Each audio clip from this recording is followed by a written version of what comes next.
रुको जरा, सब्र करो। जैसे कि देख पा रहे हैं कि हमारा गांव है और ये सब दिखा पा रहे हैं सब। और ये सब पूरा गांव है। गांव में आप हमारा देख पा रहे होंगे कि मस्त लोकेशन दिखने को मिल रहा है। फिर हम अच्छा ये दिखाने हमको सिखा रिया है। कर रहा हूँ गांव, और गांव में हमारा ऐसा ही नज़ारा है। कहाँ से आते हैं?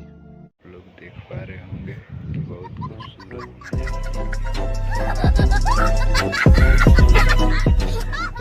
आँख भी नहीं कड़क धूप में देखा आपने लापरवाही का नतीजा है। रोड और धूप में हम बना रहे हैं कि मेरा आँख से पानी आने लगा है। समझ रहे हो आप? जो कि समझ रहे हो? देखने से मेरा आँख से पानी आने लगा। लोग से उम्मीद होगा कि इस वीडियो में आप लोग मेरा अभी मजा आएगा ना भिड़ो करेंगे और सब्सक्राइब करेंगे वीडियो को। अगर अच्छा लगेगा ये गांव को नज़ारा देखकर